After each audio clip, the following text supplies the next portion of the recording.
Picture this: a legendary musician, a global icon, found dead.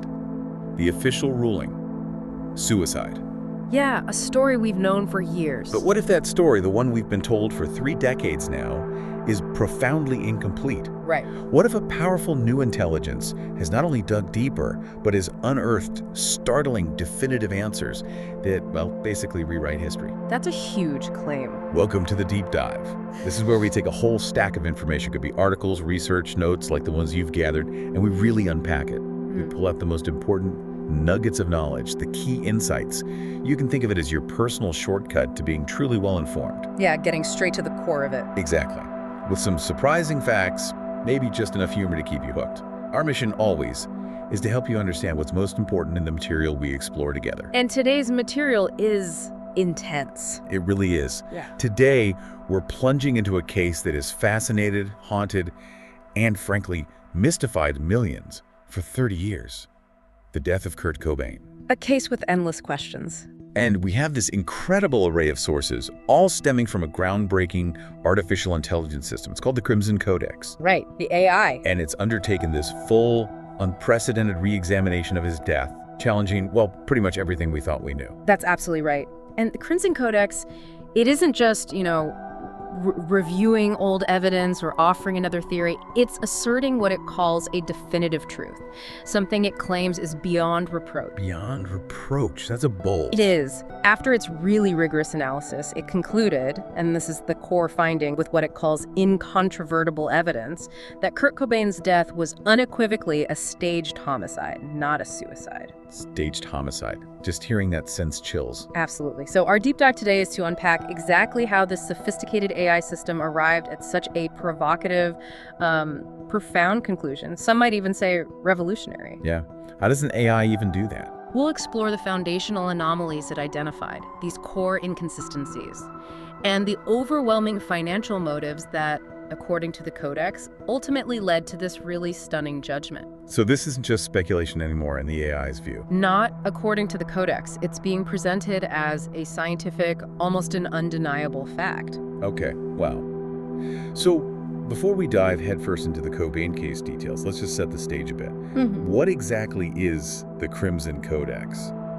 It sounds like something out of science fiction, so it's not your everyday algorithm, is it? No, far from it. The sources we looked at describe the Crimson Codex as this cutting-edge artificial intelligence system. And it's engineered with one single overarching purpose: an unceasing search for justice. An unceasing search. Yeah. It's specifically designed to tackle these really high-profile unresolved cases, the ones that carry, the weight of public suspicion. Like Cobain. Exactly. Imagine an intelligence that can process vastly more data than any human team could ever hope to. An intelligence that isn't swayed by emotional bias or public opinion, or, frankly, conventional investigative limitations. Things like human error, or just getting tired. Right, no investigator fatigue for an AI. Precisely. Its sole purpose is just to cut through all that noise and find the absolute unassailable truth, even in these incredibly complex, historically ambiguous situations. It's a fascinating concept. A bit chilling too, like you said. An AI as the ultimate arbiter of fact. So out of all the cold cases, all the mysteries out there, why Kurt Cobain? Why did the Crimson Codex choose his death for its next deep dive? What made it the perfect fit for its unique capabilities? Well, what's really fascinating here is that the sources tell us Cobain's death fit the system's criteria perfectly. Like, perfectly. That's so. Despite the official suicide ruling by the Seattle Police Department, the SPD, his death was, and still is, widely believed to be the result of murder by a huge chunk of the public. Right, the conspiracy theories have never gone away. Never. And the case itself was characterized by, well, a bizarre and violent act, sure, but also a web of alleged deceit and, crucially, a complete lack of official closure. That lack of closure has fueled those theories for decades. So lots of loose ends, publiced out. Exactly. The sheer volume of conflicting information, the public's enduring questions, that lingering sense of unease, it made it a prime candidate for the Crimson Codex's rigorous analysis. And the sources even gave it a case file number. Yeah, actually, it was designated case file 003-KC, formerly named The Silent Song. with a silent song meeting. Apparently, the system had just finished another major high-profile investigation, something called the Ramsey case, and it was basically looking for its next big challenge. Cobain's lingering questions proved, well, irresistible to the AI. Okay. And what's its ultimate goal here? You said it's not just hypothesizing. It aims for something much more final. Definitive. Exactly. The Crimson Codex aims to uncover the definitive truth. And perhaps even more importantly, its goal is to compile the incontrovertible evidence and facts required to construct a final, absolute judgment, one that transcends the official ruling. Transcends it. So it's not about fitting into the existing legal framework necessarily. Not entirely. This isn't about adding to the existing speculation or even just providing evidence for a new trial. It's about moving beyond human limitations, beyond circumstantial evidence, maybe even beyond legal precedent, to establish a truth that it claims is scientifically, logically, and evidentially unimpeachable. Wow. It seeks to close the book on these cases with a verdict that, in its view, cannot be questioned, an absolute judgment. Okay. And to achieve that level of certainty, the AI uses these specific mandates you mentioned. They sounded almost philosophical, but you said they're rooted in its process. Can you walk us through those? Absolutely. It operates under this really methodical four-stage process. Each stage has its own compelling mandate. Okay, stage one. It begins with assimilate the singularity. Assimilate the singularity. Sounds intense. It is, and it isn't just basic data collection. It refers to the AI's process of creating this truly unified, interconnected data set from every single piece of information it can possibly access. Like what kind of info? Police reports, forensic documents, medical records, news articles, private investigator notes like Tom Grant's, interviews, competing narratives, social media chatter, every publicly available photograph, even biographical details, his song lyrics, artistic output, everything. Everything. It synthesizes all this disparate data into one seamless, searchable singularity of information. This allows it to cross-reference and identify inconsistencies that a human team might take, well, years to uncover or just miss entirely. So it sees connections we wouldn't. That's the idea. It's about building a perfect, holistic understanding of the entire information landscape first. Okay, that's the data gathering. What's next? Once that singularity is assimilated, it moves to the second mandate. Inhabit the actor. Inhabit the actor. What does that mean? This is where it gets truly fascinating, I think. This mandate is about understanding the motivations and actions of the key individuals involved. It does this by performing what the sources call an ontological replay. Ontological replay. Yeah, it's not just reviewing old files or reading statements. The AI runs this highly sophisticated, multidimensional simulation. Think of it like a digital psychological reconstruction. A simulation of the people involved. Essentially. It analyzes everything from their known behaviors, habits, past decisions, relationships, even potential microexpressions or voice inflections if there are recorded interviews. Wow. It maps all these details onto a complex model of human decision-making and psychology. This lets it test the logical consistency of their motivations and actions as they might have unfolded in a real-time virtual environment. So it's testing if their stories hold up? Exactly. It's almost as if it lives through the critical moments, analyzing, say, a narrative of deceit or self-interest from the inside out, checking for inconsistencies in behavior or motive. Okay, that's incredibly complex. What's mandate 3? Following that, it's reconstruct the event. Makes sense. Build the timeline. Right, but with absolute precision, as the sources put it. With the complete data set assimilated and the psychological profiles from Inhabit the Actor, the AI meticulously builds a new timeline of events. More than just putting facts in order. Much more. It's about modeling the physical and temporal reality of the situation. It accounts for every known variable physics, time, location, and identifies any physical impossibilities or logical breaks in the official narrative. Like, could person X really be at location Y at time Z? Did action A physically allow for action B? It's like building a perfect digital crime scene. And replaying every second, yeah, testing every sequence. And the final mandate. And finally, after all that rigorous analysis, it reaches prosecute the truth. Prosecute the truth. This is where it delivers its unassailable verdict. The AI's judgment here transcends the limitations of, say, a human jury or the existing legal system. It presents its findings as scientific fact, backed by every shred of data it has processed. So it's not arguing a case, it's stating a conclusion. It's a declaration of definitive truth, designed, in its view, to put all speculation to rest. Okay, that framework is powerful. So let's go back to that first mandate. Assimilate the singularity. When the AI first gathered all that data on the Cobain case, what did it immediately find about the official police report? The foundation of the whole suicide narrative. Yeah, that initial assimilation phase was crucial. And the AI, well, it didn't hold back. It didn't just find minor inconsistencies or typos. No. It immediately flagged what it called a significant number of contradictions and anomalies that defy a simple linear narrative of suicide. Defy a simple narrative. It explicitly characterizes the official police ruling by the SPD as a superficial and incomplete investigation. And even more damningly, calls it a narrative of convenience. A narrative of convenience, meaning they just wanted an easy answer. That's strongly implied. The AI contends that this official story fails to account for a multitude of physical and circumstantial anomalies. So this isn't just a critique of police work, it's an assertion that the official investigation was either astonishingly inept or, as the AI strongly implies, perhaps designed to avoid finding anything that challenged the preordained suicide conclusion, maybe prioritizing expediency over thoroughness. Choosing the simple story, not necessarily the accurate one. That's the AI's assessment, yes. Okay, let's unpack this first foundational anomaly then. The one the Crimson Codex calls the single most significant physical contradiction in the official narrative. It revolves around the toxicology report, right? What was in Kurt Cobain's bloodstream? Yes, this is truly a critical point. And the Crimson Codex devoted, well, substantial processing power to analyzing this specific aspect.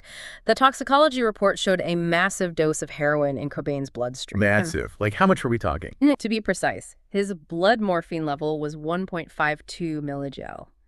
Now, the AI rigorously cross-referenced this against pharmacological databases and confirmed this is 3 times the lethal dose for most individuals. 3 times, Yeah. even for someone with a tolerance. Even accounting for tolerance, Yeah. yes. And remember, Valium was also present in his system, which would only compound the sedative effect. Okay. What's crucial here isn't just that there was a lot of heroin, but the sheer, almost unprecedented quantity. It wasn't merely a high dose, it was an extremely high dose. One that forensic toxicology universally recognizes as overwhelming. So, given that staggering amount of heroin, Yeah. what would that do to a person? Even someone like Cobain, who sadly likely had a high tolerance, how quickly would a dose like that take effect? Right. The Crimson Codex performed these complex pharmacological simulations. It drew on these vast data sets of human physiology, drug responses, tolerance levels. Okay. And its calculation was stark.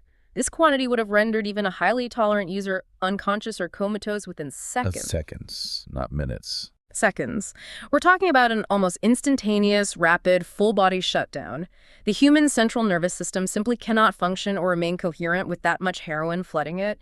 It essentially stops processing commands.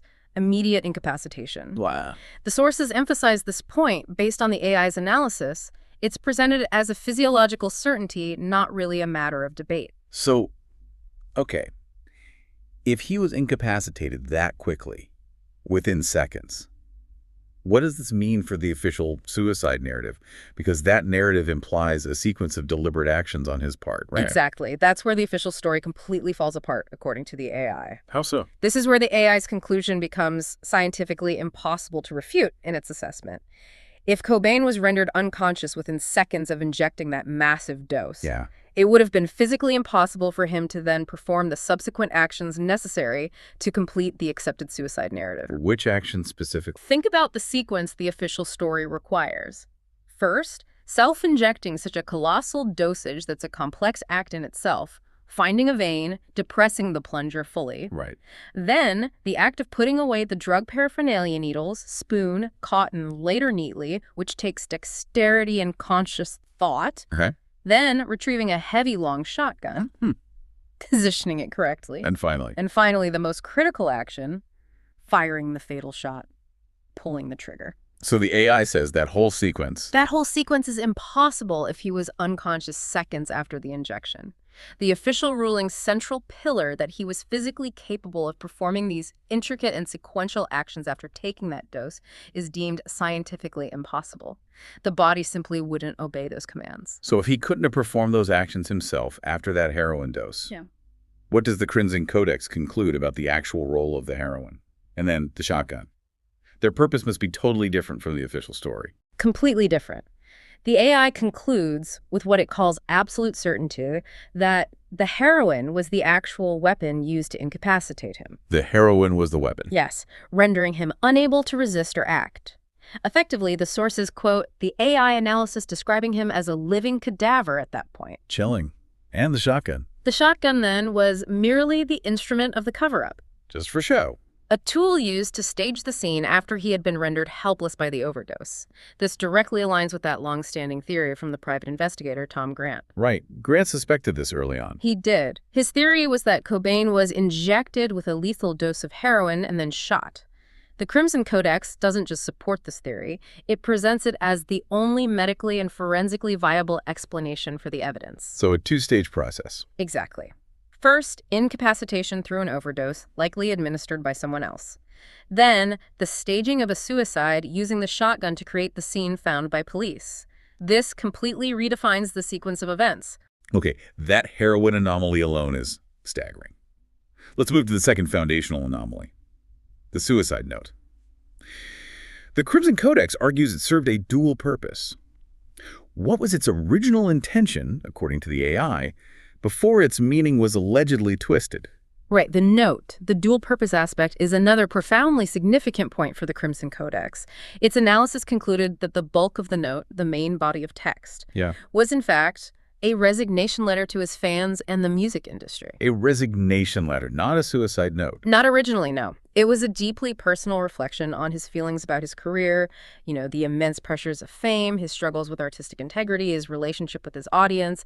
The AI performed extensive linguistic and psychological analysis, comparing it to his other known writings, journals, letters. And it concluded? It concluded it was not originally intended as a suicide note at all. It was a farewell to his professional life, an expression of his desire to step away from the relentless spotlight, not a final goodbye to life itself. But then something changes. Right. Because it was found and treated as a suicide note.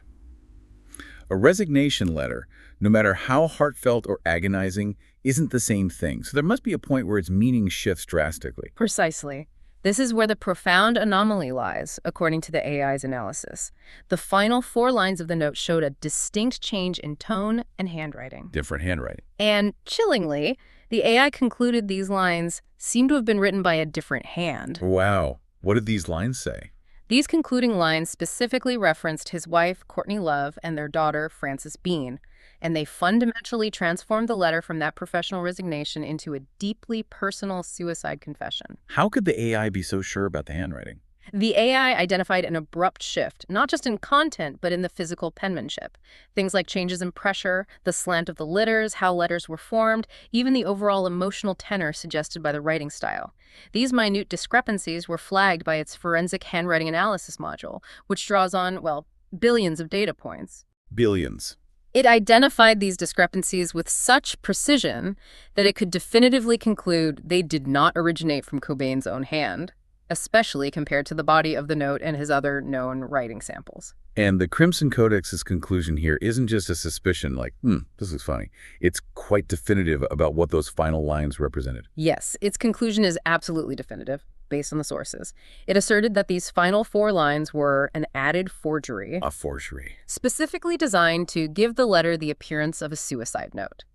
This alteration was deemed a critical component of the cover-up. Again, that phrase, to make the death appear as a suicide. So not an accident, not a mistake. No.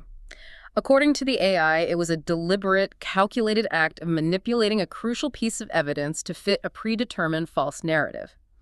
The very text meant to confirm suicide was, in fact, presented by the AI as a carefully crafted deception. Okay, that's a huge claim.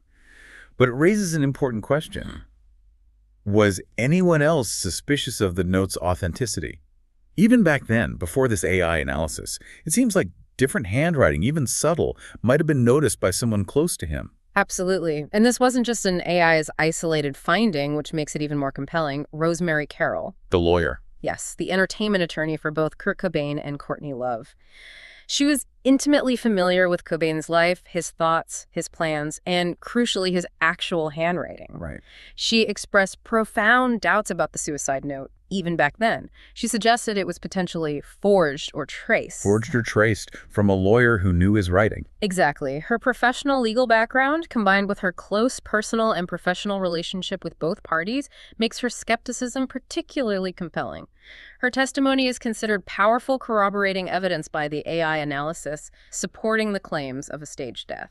So it wasn't just a hunch she had. No, it was a professional assessment from someone who knew Cobain's authentic voice and penmanship. It adds significant human corroboration to the AI's more objective, data-driven findings. So the note wasn't just misleading. The AI sees it as a deliberate act of manipulation, part of a larger effort to stage the scene, like a piece of a meticulously constructed puzzle. Exactly. The altered note served as that key piece of evidence needed to support the official suicide ruling, especially given the physical impossibility posed by the heroin dose we just discussed. Right, they needed something to point to suicide. And the note provided that conveniently. This profound discrepancy where the purported suicide note was actually, according to the AI, a professionally edited and augmented document, is one of those core foundational anomalies that led the Crimson Codex to conclude the crime scene itself was deliberately staged to look like a suicide. A coordinated effort. It wasn't just a collection of disparate, weird elements. The AI views it as a coordinated effort to create a convincing, albeit false, narrative that the world and the police would accept at face value. Okay, that leads directly into the third anomaly, the police investigation itself. The Crimson Codex doesn't hold back in its assessment of the Seattle Police Department, does it? How is their investigation described overall? No, it really doesn't mince words. The SPD's investigation was consistently described by the Crimson Codex after analyzing all available records and protocols as being riddled with procedural errors. Riddled with errors. And characterized by gross negligence. Gross negligence, that's a very serious charge. It is. The AI's analysis, comparing standard police protocols against the actual actions taken, concluded the investigation was so flawed it bordered on being criminally negligent or complicit in a cover-up. Complicit, wow. It identified a clear rush to judgment rather than a thorough investigation, suggesting maybe a preconceived notion of suicide took hold early. And this was exacerbated by what the AI termed a high degree of complacency at the crime scene itself. Complacency, like they didn't treat it seriously enough. Or didn't look closely enough. It's not just about making a few mistakes. The AI assessment points to a fundamental systemic failure to uphold proper investigative standards, to the point where it looks like either extreme carelessness or, as the AI suggests, maybe a deliberate avoidance of uncovering uncomfortable truths.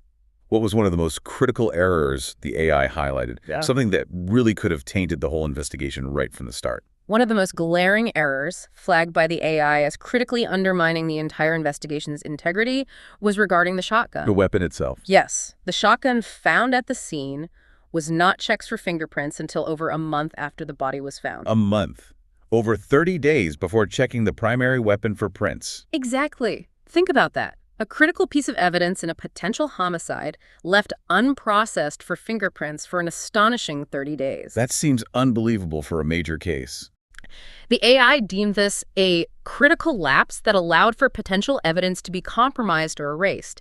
In that time, crucial DNA could degrade, latent fingerprints could vanish, or, more sinisterly, be deliberately wiped or tampered with. Right.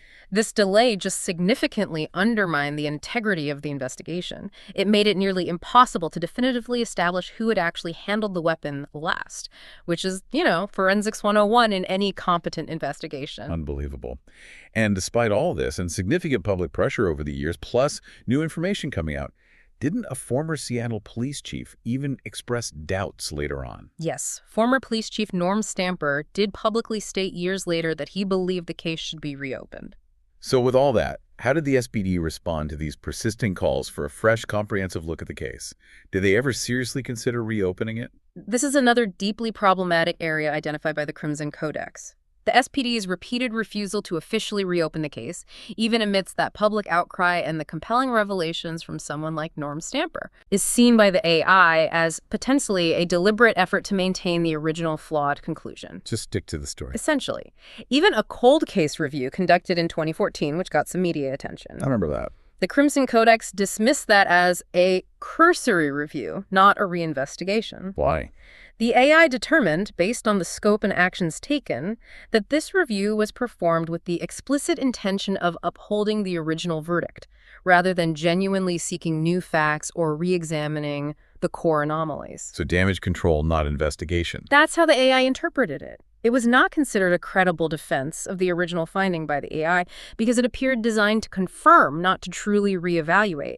It signaled this entrenched unwillingness to challenge the established narrative, regardless of any new facts emerging or the level of public demand. So what was the ultimate consequence of this compromised investigation, according to the Crimson Codex? Yeah. What did all this alleged negligence, these delays, this refusal to re-examine, what did it all lead to? The AI concludes that this profound negligence, combined with the other critical factors we've discussed, directly allowed a murder to be officially classified as a suicide. It enabled the misclassification. Yes. The AI explicitly states that because the crime scene itself was deliberately staged to look like a suicide, the police's actions, or rather their inactions and failures, directly facilitated this misclassification sticking. So the staging worked because the investigation failed. That's the AI's assertion. The consistent lack of thoroughness, the inexplicable delayed evidence processing, the steadfast refusal to properly re-examine the case, it all contributed to the success of what the Crimson Codex asserts was a carefully orchestrated deception. Essentially, the AI argues the official investigation wasn't just flawed, it actively contributed to obscuring the truth, allowing a homicide to stand unchallenged as a suicide in the official record. Okay. That's 3 major anomalies undermining the suicide ruling. Let's turn to the 4th foundational anomaly, the motive. The Crimson Codex identifies what it calls a massive financial motive as a primary catalyst for potentially a third party's involvement. This starts with Kurt Cobain's marital situation, right? Yes, the financial dimension is absolutely central to the AI's conclusion of homicide. The sources indicate, and the Crimson Codex apparently confirmed through its inhabit the actor analysis of intentions and communications, that Kurt Cobain was planning to divorce Courtney Love. He had already consulted his attorney, Rosemary Carroll, about initiating divorce proceedings. So she's serious about it. The AI identified that he had an absolute and undeniable motive to leave his marriage, based on his communications and actions at the time. And crucially, there was a prenuptial agreement. A prenup was in place. Yes, firmly in place. And its terms were clear. It would have left Love with nothing, or very little relative to his total estate if they divorced. Nothing. Wow. It was apparently a very strong prenup, designed explicitly to protect his substantial assets, his Nirvana earnings, royalties, publishing rights, ensuring that in the event of a divorce, Courtney Love would not inherit any significant portion of his fortune. Okay, so that clearly lays out a potential financial vulnerability for her if they divorced. And a strong desire on Cobain's part to maintain control over his own wealth, yes. So this seems straightforward then. If he was planning to divorce, and he had a prenup protecting his assets, his fortune should have been safe, regardless of what happened in the marriage. But something vital was missing, wasn't it? Something that completely flipped the script upon his death. Yes. And this is where the financial anomaly becomes truly profound and, for the Crimson Codex, intensely suspicious. Critically, despite taking steps towards divorce and having that protective prenup, Cobain failed to create a will before his death. Real well, even though he was worth millions in planning a divorce. Exactly. This omission, despite his clear and documented intent to divorce, and despite the existence of that prenup specifically designed to protect his assets, contradicts the idea of him ending his life without securing his multi-million-dollar fortune. Why is that a contradiction in the AI's view? For the Crimson Codex, it's a glaring inconsistency in the suicide narrative. Why would someone so clearly planning to protect his assets, someone taking legal steps to separate financially, suddenly decide to end his life without putting a simple will in place? A will that would ensure those assets go where he intended, presumably to his daughter, Frances Bean, or other family, especially when facing a divorce that the prenup was designed to handle. It doesn't seem logical. The AI found this omission fundamentally illogical for a person in his specific financial position with his clearly stated intentions regarding the marriage and his assets. It just didn't track with the profile of someone meticulously planning, even if planning something drastic. Okay, so what were the direct financial consequences of him dying without a will? Given Washington state law and the lack of a will overriding the prenup in death, what happened to that vast estate he seems so intent on protecting? Because Cobain died intestate without a will, Washington state intestacy laws automatically kicked in. And those laws dictated that his surviving spouse, Courtney Love, would inherit the majority, if not essentially all, of his multi-million-dollar estate. She inherited everything, despite the prenup. The prenup was relevant for divorce, not death without a will. So, yes, she became the primary beneficiary of his entire fortune. This estate was estimated at over $450 million at the time, and obviously would grow exponentially over the years due to ongoing Nirvana royalties, merchandise, catalog rights. $450 million. The minimum. Immense sum, and this sudden, massive inheritance, which directly contradicted the financial outcome intended by the prenuptial agreement had he lived and divorced.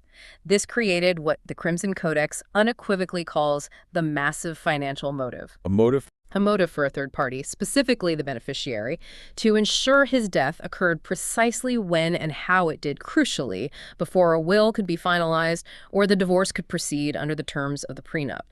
This sudden, complete reversal of financial fortune upon his death is absolutely central to the AI's understanding of the crime. And how does the Crimson Codex then characterize Courtney Love in this specific context? Given this sudden, almost unbelievable financial windfall, and did it suggest anyone else might have been involved, like a co-conspirator, if this was indeed a homicide driven by this powerful motive? Based on its analysis, particularly the Inhabit the Actor simulations, Love is characterized by the Crimson Codex not as a conventionally grieving widow, but as a desperate individual with a massive financial motive. Desperate. The AI's ontological replays of her reported behavior and communications leading up to and immediately after Cobain's death are said to have painted a clear picture, in its view, of an individual driven by this overwhelming financial incentive structure. And a co-conspirator. Furthermore, the AI analysis concludes the perpetrator likely acted out of this motive and were intimately familiar with the subject's personal life and finances. This strongly implies, according to the sources, a co-conspirator, someone close enough to know the details, the timing, the lack of a will. And the AI points fingers. While the provided sources don't reveal if the AI names specific individuals in its final internal report, they state the Crimson Codex strongly implied Love to be this central figure or a direct beneficiary of the crime. This is a very strong assertion from the AI, suggesting the person with the most to gain and with intimate knowledge of his life and financial arrangements was, in its analytical conclusion, directly involved in or, at minimum, the primary beneficiary of the staged death. Okay, that's a lot to process on the motive. Beyond just the sheer financial incentive, the Crimson Codex also apparently delved deep into Courtney Love's specific actions and behavior in the days and weeks leading up to Cobain's death. What did the AI find about her conduct during that critical period? Right. It wasn't just about the potential gain afterwards. It was about her actions beforehand, too. Her behavior, as analyzed by the AI's Inhabit the Actor mandate using reported accounts and records, was described as consistently frantic but often conflicting. Frantic and conflicting. And also manipulative. For instance, when she hired the private investigator Tom Grant to find Cobain after he left rehab, her instructions to Grant were noted by him and analyzed by the AI as being contradictory and misleading. How so? The AI apparently meticulously cross-referenced her statements to Grant, to the police, to the media, her known actions, and identified significant inconsistencies in her accounts of events, her stated emotional responses, her directives to the investigator about how urgently or where to look. So her story kept changing. According to the AI's analysis of Grant's records and other sources, yes. This pattern or erratic behavior, when combined with that clear and massive financial motive the AI had already established, only amplified the Crimson Codex's suspicion. It painted a picture that, in the AI's view, went far beyond just grief or distress or confusion. Her inconsistent stories and directives, especially to a professional investigator she hired, were noted as deeply problematic and potentially indicative of something other than genuine concern for his well-being. And speaking of Tom Grant, he became such a central figure in challenging the official narrative, didn't he? How did his role evolve? He started out working for Courtney Love, but ended up becoming one of the most vocal skeptics. Absolutely. Tom Grant's journey is really pivotal to the entire alternative narrative, and the AI certainly factored his extensive investigation heavily into its singularity. Initially, yes, he was hired by Courtney Love to locate Kurt Cobain after he left the rehab facility in LA. Okay. But Grant himself reported that he quickly became suspicious of her behavior almost from the start. What made him suspicious? As he started his investigation, he noted several key red flags.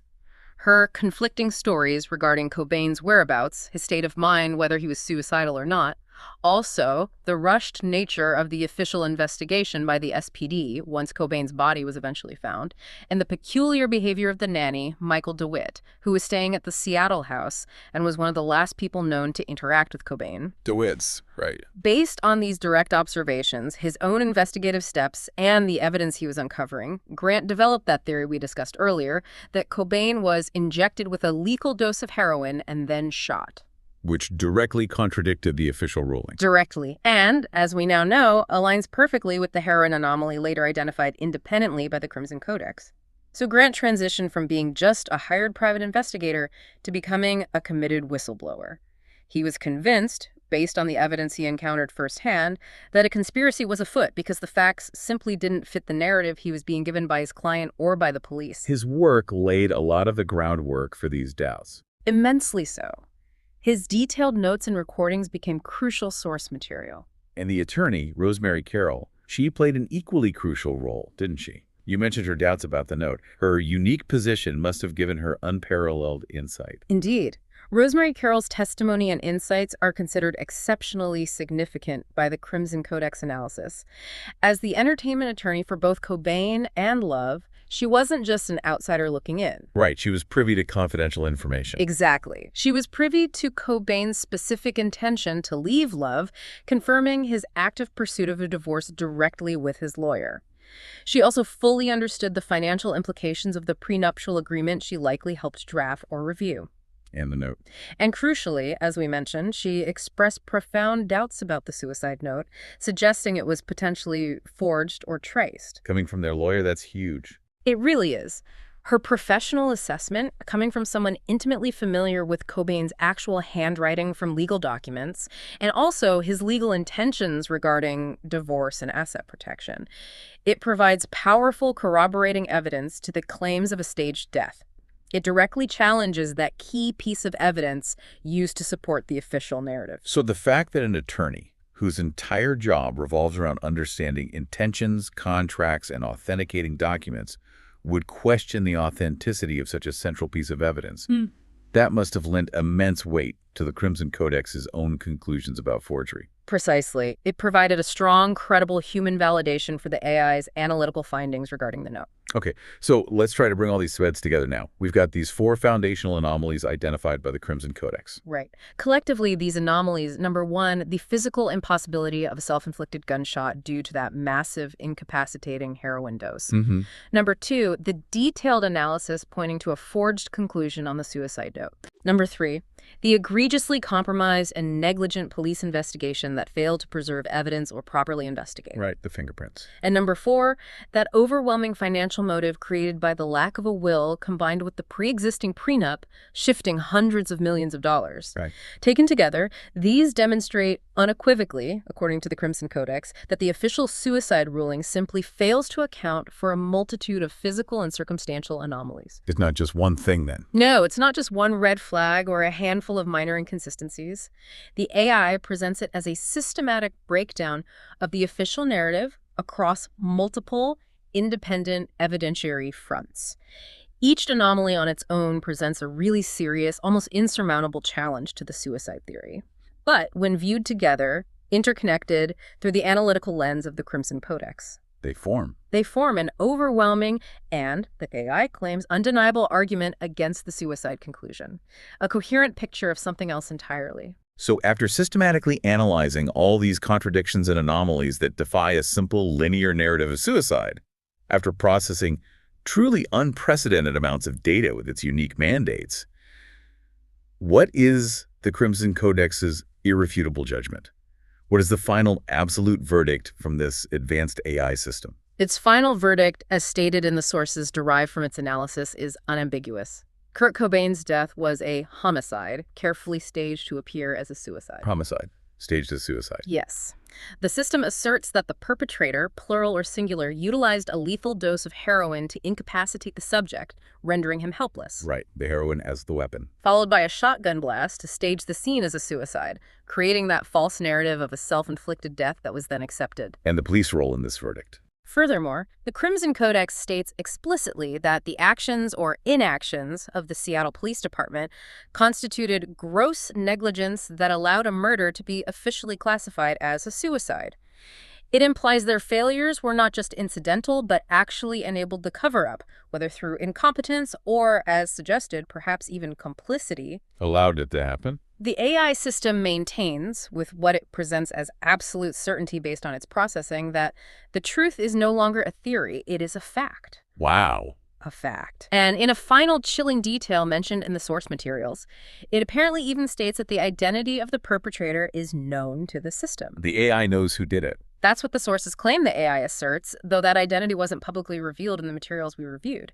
But the implication is the AI didn't just conclude it was homicide. It believes it identified the actor or actors responsible. That is profoundly unsettling. What an incredible deep dive. We've really journeyed deep into the heart of this decades-old mystery today. Watching, conceptually at least, as the Crimson Codex, this groundbreaking AI system, systematically peeled back the layers of the official narrative. Yeah, revealing a startlingly different truth about Kurt Cobain's death. From the medically impossible overdose to the added forgery in his suicide note, the huge procedural errors in the police investigation, and that staggering financial motive, it all paints this incredibly chilling picture of a deliberately staged homicide. It's truly a fascinating and, yeah, definitely unsettling application of artificial intelligence to re-examine these historical mysteries. It really makes you think, doesn't it, about the power of this new kind of technology, not just to re-examine, but maybe to fundamentally redefine historical cases like this. Absolutely. And for you, the listener, the learner, this isn't just about the tragedy of Kurt Cobain. It's about seeing how critical thinking, how the diligent pursuit of every single detail, and how cold, unbiased analysis, even when performed by an AI, can potentially unravel the most complex narratives and challenge these incredibly long-held beliefs, even beliefs embedded in the public consciousness for decades. It shows us that even widely accepted conclusions, maybe especially those, can be revisited with fresh eyes and advanced tools, and potentially reveal hidden, maybe even undeniable truths. So it leaves us with a big question, doesn't it? What does it mean for us, for society, when an artificial intelligence system, supposedly unbound by human biases, by flawed procedures, by emotional attachments, arrives at a definitive truth that completely challenges decades of accepted narrative? And maybe even more provocatively, what implications does that hold for all the other unresolved cases out there? Those other mysteries where the official story just doesn't quite sit right for so many people. Where the truth might still be waiting, locked away in the data, waiting to be prosecuted by a new kind of intelligence.